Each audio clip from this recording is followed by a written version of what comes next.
I'm hitting the right pitches, but there's not enough note divisions.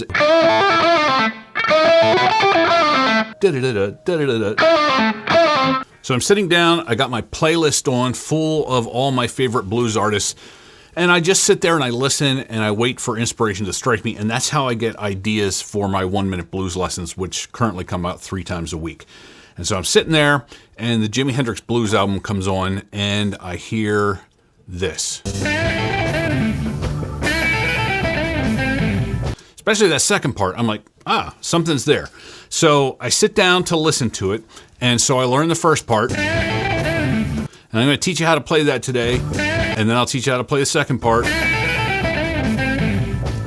then I'm going to show you something that I discovered only when I slowed it down, which solved a mystery about Jimmy's playing that I haven't been able to figure out just because I didn't listen closely enough. So really quick, if you want tabs for this lesson, I'm sending them out to the email list when this lesson is published, but I'm working on a way that in the future, if you go to the lesson page, which I'll link in the description, the site will detect, you'll have your email connected to your account there, and if you're on the email list, you'll just be able to download the tabs right from the lesson page. So I'm going to start sending out tabs for these lessons when I put them out, these longer lessons, but you got to be on the email list to get them. So let's take a look at the first part. Let me flip over here. So the first part is pretty, this is what I thought I was hearing. I'll explain why I was mistaken in a second, but we're in the key of B in E-flat tuning. Let me turn off my wah-wah here. I had that on just for a little bit more authentic Hendrix tone, but okay, this is what I thought I was hearing. Okay, we're just doing a bend here on the 8th fret of the B string. Again, E-flat tuning, so it looks like we're in B-flat, but we're actually in B because of the tuning difference. Bend up here at the 8th fret, follow through on the 6th fret of the B and the E string. And then 9 to 6 on the B string. And then I bend up at 8, back down, drop to 6, down to 8 on the D string. Okay, so that's part 1. The second part is kind of interesting. That's one of those Hendrix things that if you only study Stevie Ray Vaughan, you might not pick up on it because he, to my knowledge, I don't know if I ever remember him.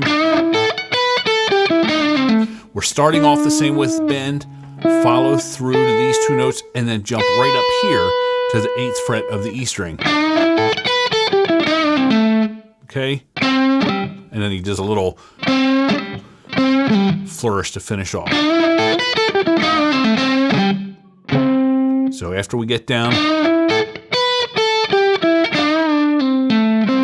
come back up here to the 6th fret of the G string, and then just a quick 8 to 6 pull off on the D string. So putting it together, it's part 1, and then part 2. Okay. And then add a little bit of wah-wah in there just to make it sound a little bit more authentic. At this point, I thought that I was done. But Jimmy is the master of just little small details that you don't really hear until you really get in there. So let me switch to my screen. Let me show you what I did. So as I listen to this first part, I'm loading this in the software Capo, which is when I'm on my Mac, this is what I use to slow things down. So just listen to this. Okay, let me go down to 50% here.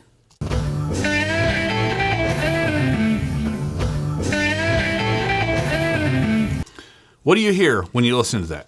One thing that jumps out to me is that I hear 2 conflicting things. I definitely hear a bend. Okay, listen for the bend.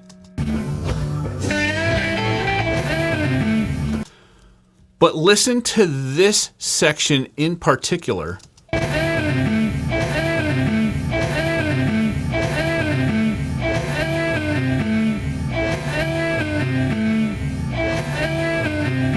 Da-da-da-dun, da-da-da-dun. You hear 4 distinct pitches.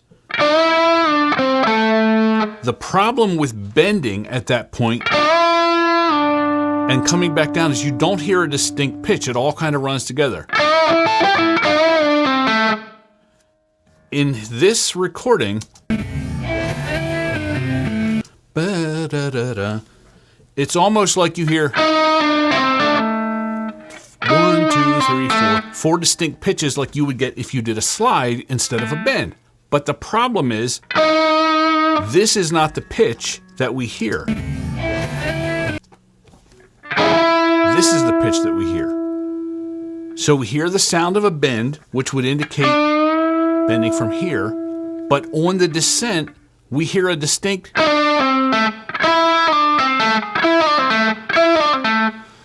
And so what I figured out is that he's doing something that somehow never occurred to me, because whenever I would play this style of lick, I would do the transition one of two ways. I would either do what I showed you,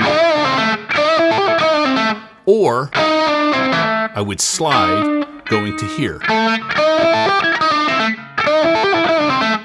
What it sounds like Jimi is doing is bending here where I normally slide from and then sliding down.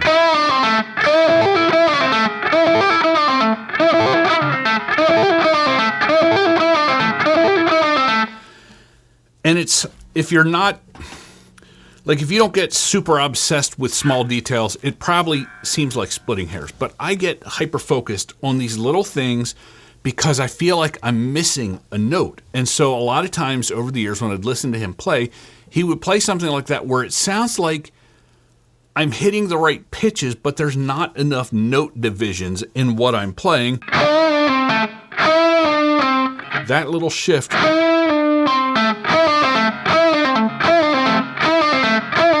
And it just sounded like he had an extra note in what he did compared to what I was doing. So once I figured that out, then I was able to, and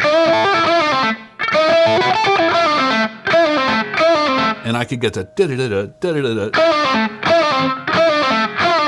finally get the right number of pitches in there. So anyway, this is the kind of stuff that I get excited about. Probably not the best idea to make videos on this if I really wanted to get lots of views on YouTube, but I'm a nerd and this is what I nerd out about. So I hope you enjoyed it. Once again, I'm working on a way that you can get tabs for some of these free lessons just by being on the email list.